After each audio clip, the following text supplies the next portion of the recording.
Senator Rand Paul is here right now. All right, so Senator, what are you guys going to do about this? We're going to shut it down. I'm busily getting signatures from other senators. There is a way that we can get it onto the calendar, and there's perhaps a way we could actually get a vote. It's not very easy when the Democrats control things, but I'm going to do everything I possibly can to get a vote to defund this organization. Boy, is it not with amazement you see how far that they've come from Kennedy's Democrat Party. This is not your grandfather's Democrat Party anymore. So much for the marketplace of ideas. They have decided that they're going to determine what disinformation is. But my point to Mayorkas was this. We had a $32 million Mueller investigation to see if there was collusion between Russia and Trump. There wasn't any. And yet the Steele dossier, upon which they based this all on, which was given to Steele by Russians, it was Russian disinformation.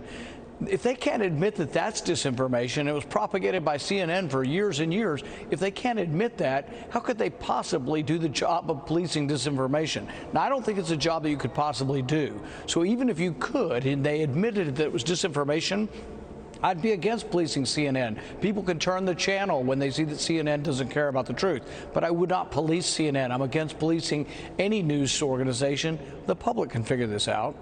Yeah, and they are turning the channel because no one's watching. Their ratings are atrocious. Anthony Fauci, I don't know if you saw this. He was invited to lecture graduates about the dangers of untruths at the University of Michigan this weekend. Listen to what he said. As you graduate and take the place in the wider world that will be yours to shape, do not shrug your shoulders and accept the normalization of untruths.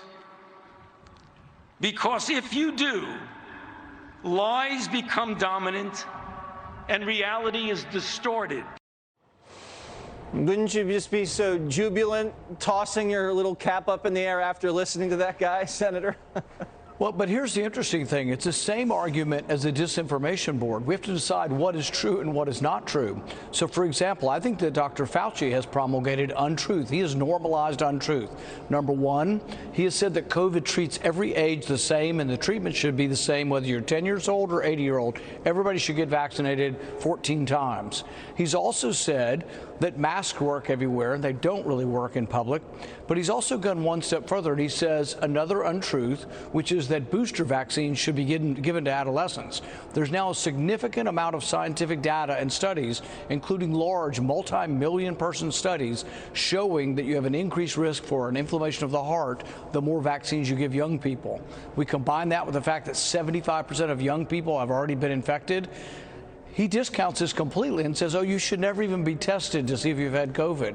Well, I think that would be the logical thing you would do. So the biggest purveyor, I think, of untruths right now in public health is Dr. Fauci. So when someone says we're going to stop disinformation, well, they can't even agree to what the truth is. That's why we have a debate, a robust debate, scientists debate, journalists debate, politicians debate. We arrive at the truth through disputation. Anybody who says we can do it by edict is somebody completely unaware of the idea and the concept of freedom of speech. Did you see the other shot of Dr. Fauci with no mask on next to no mask Don Lemon?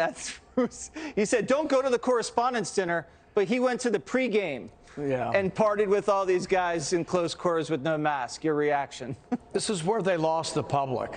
All of the hypocrisy, all of the, Governor Newsom showing up at the fancy French Laundry and all the fancy restaurants. They lost the public when they started not behaving the way they were telling us to behave. And all you have to do, and you want to see a vote, go to an airport. It is voluntary. You can wear a mask. You know how many people are wearing a mask? 97% of people are not wearing masks because they believe that Fauci telling them to continue to wear a mask is not true, not valid, and it doesn't fit their risk assessment. So when individuals are free, 97% of them reject what Fauci says. All right, maybe he was just holding his breath like the LA mayor when he was next to Lemon. Could be. All right, Dr. Rand Paul, Kentucky, thank you so much. Thank you. Hey, Sean Hannity here. Hey, click here to subscribe to Fox News YouTube page and catch our hottest interviews and most compelling analysis. You will not get it anywhere else.